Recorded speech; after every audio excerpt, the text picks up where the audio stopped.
வெறும் 250 தினார் ஒரு அக்காமா. ஜஸ்ட் வெறும் 250 தினார். அஸ்ஸலாமு அலைக்கும் வரஹ்மத்துல்லாஹி வபரகாத்துஹு. அன்பார்ந்த அனைத்து உறவுகளுக்கும் இனிய இரவு வணக்கம். மிக முக்கியமான சில தகவலோடு தான் வந்திருக்கேன். வீடியோ ஃபுல்லாகவே பாருங்க. அக்காமா சிவில் ஐடி வெளியில் ஒரு வருடத்துக்கு வெளியில் வேலை செய்யறதுக்கு அக்காமா. நிறைய பேருடைய தேடுதல், அது என்னதான் எரும மாட்டில் மழை பெஞ்சாலும் அதுக்கு உரைக்காது அப்படின்ற மாதிரி, என்னதான் போலீஸில் பிடிக்கிறாங்க, ஜெயிலில் போடுறாங்க, அப்படி பண்ணுறாங்க, இப்படி பண்ணுறாங்க, அந்த சட்டம் இந்த சட்டம், எந்த சட்டத்தை பற்றி சொன்னாலும் நம்ம மக்களுக்கு அதை பற்றியெல்லாம் கவலையே இல்லை. எது நடந்தாலும் எது போனாலும் சரி, எனக்கு இந்த வெளியில் அக்காம அடித்து வேணும் அப்படின்ற ஒரே கோரிக்கோளிலே தான் சில மக்கள் இருக்கிறாங்க. அது எவ்வளவு தான் செக்கிங் நடந்தாலும், என்ன தான் பிடிச்சாலும், எவ்வளவு தான் நம்ம கத்தினாலும் அதை பற்றி அவங்க காதில் போட்டுக்க போகிறதே இல்லை. அப்படி இருக்கும்போது நிறைய பேர் வெளியில் அக்காம அடிக்கிறீங்க. இதில் இன்னொரு முக்கியமான விடயத்தை நான் எதுக்காக சொல்ல வந்திருக்கிறேன், இந்த விடயத்தை இப்போ ரீசெண்டாக நடந்த ஒரு சம்பவம். தயவு செஞ்சு கொஞ்சம் பொறுமையாக கேளுங்க, கேட்டதுக்கு பிறகு முடிவெடுங்க. இப்போ ரீசெண்டாக நடந்த ஒரு சம்பவம். எனக்கிட்ட ஒரு சகோதரி வந்து சொல்கிறாங்க, என்னுடைய எக்காமா நான் கிட்டத்தட்ட 5 வருஷமாக நான் ஒருத்தர்கிட்ட எக்காமா அடிக்கிறேன்.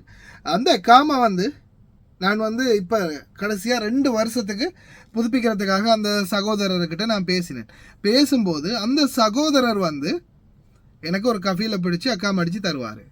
அந்த சகோதரர்கிட்ட நான் வந்து இந்த வாட்டி 2 வருஷம் அக்காம அடித்து கொடுங்க சகோதரா அப்படின்னு நான் அவரோட பேசினதுக்கு அந்த சகோதரர் சரி ஓகே அப்படின்னு சொன்னார். முன்னாடி வளமையாக 450 தினார் எனக்கு ஒரு வருடத்துக்கு அக்காமாக்கு காசு வாங்குவார். இந்த முறை வந்து மொத்தமாக 1000 தினார் வேணும் 2 வருஷம் அக்காமாக்கு அப்படின்னு சொல்லி கேட்டார். அதுக்கப்புறமா நான் என்ன பண்ணேன், சரி ஓகே கொடுக்குறேன் அப்படின்னு சொல்லி ரெடி ஆகினேன். திருப்பி அவர் வந்து இப்போ ரீசெண்டாக இன்னொருத்தருக்கு அக்காம அடித்து கொடுத்து ஏதோ பிரச்சனை ஆகினா அந்த கஃபீல் வந்து கேன்சல் பண்ணிட்டாரு அப்படின்ற மாதிரி ஒரு பிரச்சனை அவங்களுடைய ஃப்ரெண்டு வந்து சொன்னதாக அந்த சகோதரி சொல்லி எனக்கு பயமாக இருக்குது, என்ன செய்கிறதுன்னு தெரியலை, நம்பலாமான்னு தெரியலை அப்படின்னு சொல்லி கேட்குறாங்க. அப்போ நான் சொன்னேன், சகோதரி நீங்கள் வந்து உங்களுடைய கஃபீலோடு டைரெக்டாக பேசுங்க. இது வரைக்கும் நீங்கள் கஃபீலை பார்த்தது இல்லையா, பேசினது இல்லையா? கஃபீலை கண்ணால் கூட கண்டதில்லை. அவர் எல்லாமே அவர் தான் கூட்டிகிட்டு போனார், எல்லாமே செஞ்சார், தந்தார். 5 வருஷமாக இந்த அவர் தான் அக்காம அடித்து தந்தது. இப்போ இந்த 2 வருஷத்துக்கு அவர் தான் அக்காம அடித்து தரப்போகிறது. அப்போ சரி சகோதரி கொஞ்சம் இருங்க, உங்களுடைய பத்தாக்க மதினியாவை அனுப்புங்க அப்படின்னு சொல்ல அவங்களுடைய பத்தாக்க மதினியாவை அவங்க அனுப்பி வைக்கிறாங்க. அனுப்பி வச்சதும் அந்த பத்தாக்க மதினியாவில் பின்னாடி வந்து கஃபீலோடைய நம்பர், டெலிஃபோன் நம்பர் இருந்துச்சு. அதை வச்சு உடனே நான் என்ன பண்ணேன், கஃபீலுக்கு டைரெக்டாக ஃபோன் பண்ணினேன். ஃபோன் பண்ணி பேசும்போது கஃபீல் வந்து சொல்கிறாரு, பேசினார். நல்ல மனுஷன், தங்கமான மனுஷன். கொஞ்சம் நேரம் ஒரு 10 நிமிஷம் மட்டும் பேசியிருப்பார் மனுஷன். கொஞ்சம் நேரம் பேசிக்கிட்டு இருந்துட்டு அப்புறமா நான் சும்மா தான் கேட்டேன், பாபா எவ்வளோ எடுக்கிறீங்க சாந்திக்கு அக்காம அடிக்கிறதுக்கு அப்படின்னு. அப்போ உடனே அவர் சொன்னார், லேஷ் பாபா எனக்கிட்ட இடம் இல்லை இதுக்கு மேலே அடிக்கிறதுக்கு அப்படின்னு சொன்னார். இல்லை பாபா வேணாம், நான் சும்மா கேட்டேன், இல்லை வெளியிலலாம் ரொம்ப அதிகமாக தான் எடுக்கிறாங்க, ரொம்ப கம்மியாக தான் எடுக்கிறாங்க அப்படின்னு நான் சொல்லும்போது அவர் சொன்னார், என்னையும் விட கம்மியாவா, நான் வருஷத்துக்கு 250 தினார் தான் வாங்கிட்டு இருக்கிறேன் அப்படின்னு சொல்லும்போது எனக்கு அந்த வடிவேல் ஒரு படத்தில் ஷொக் ஆகிற மாதிரி எனக்கு அப்படி தான் ஷொக் ஆயிடுச்சு. எது 250 தினாரா, சரி அப்படின்னு. ஓகே பாபா இந்த முறை 2 வருஷம் அடித்து கேட்டாங்களாமே. ஆமாம் நான் சொன்னேன் 2 வருஷம் அடித்து கொடுக்குறேன்னு சொன்னேன், 500 தினார் தாரேன்னு சொன்னாங்க. சரின்னு சொன்னேன், நான் பிரச்சனை இல்லை, அதை அடித்து கொடுக்குறேன் பிரச்சனை இல்லை அப்படின்னு சொன்னார். அப்போ ஓகே பாபா ரொம்ப நன்றி அப்படின்னு சொல்லிட்டு இந்த புரோக்கர் நாய் இருக்குல்ல, அந்த அக்காம அடித்து கொடுத்த நாய், அந்த நாய்க்கு கால் பண்ணி, டேய் நீ வந்து இவ்வளவு நாளாக 5 வருஷமும் 200 தினார் மேலே 1000 தினார் ஆட்டையை போட்டேன், கடைசியாக இந்த தடவை 250 மேனிக்கு 500 தினார் 2 வருஷம் ஒரே அடி ஆட்டையை போட பார்க்குறேன். அதுவும் எப்படி கஃபீல் சொல்லலை, லாலா ஆனால் bus Sana Sana Savi he ஓ ஐகுல் எபித்னேன் சனா அப்படின்னு கஃபீல் சொன்னார். அதாவது 2 வருஷம் வேணும்னு யார் சொன்னது? கஃபீல் இல்லை, இந்த பயப்பிள்ளைக்கு ஏதோ 500 தினார் அர்ஜென்ட்டாக தேவைப்பட்டிருக்குது, அதால் பிரயோஜனப்படுத்தியிருக்கிறான். சரியா? அப்போது நான் இவனுக்கிட்ட கால் பண்ணிட்டு, என்னடா இப்படி பண்ணிருக்க அப்படி இப்படின்னு சத்தம் வச்சு நான் கடைசியாக உன்னோட கஃபீலுக்கு நான் இப்போ லைனை போட்டு நீ எவ்வளோ தான் எடுத்தன்றதை என்கிட்ட ப்ரூஃபோட இருக்குது, அந்த சிஸ்டர் அனுப்பி எல்லாத்தையும் நான் காட்ட போகிறேன் அப்படின்னு சொல்லி அதுக்கு பிறகு பயந்துட்டான். என்ன காரணம்னா அவனுக்கு அக்காம அவர் தான் ஃப்ரீயாக அடிச்சு கொடுக்குறாரு. கிட்டத்தட்ட 10 வருஷமா அக்காம ஃப்ரீயாக அவன் கொஞ்சம் காலம் வேலை செஞ்சுருக்கான். அவங்களுடைய அப்பா வேலை செஞ்சு அதுக்கப்புறமா இந்த பையல் அப்போ கிட்டத்தட்ட ஒரு 20 வருஷமா 25 வருஷமா அந்த குடும்பத்துக்குள்ள அவங்க இருக்கிறாங்களாம்.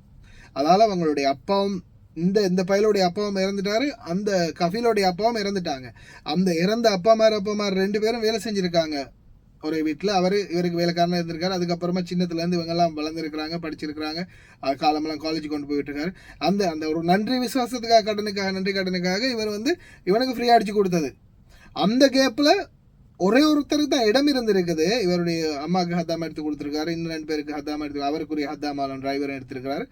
ஒரு டிரைவருக்கும் ஒரு ஹத்தாமாக்கும் இருந்த இடத்துல தான் இந்த டிரைவருக்கு இவனுக்கு அடிச்சு கொடுத்துட்டு அதுக்கப்புறமா ஒரு ஹத்தாமாக்கு பதிலாக அந்த பெண்ணுக்கு அடிச்சு கொடுத்துருக்குறாங்க.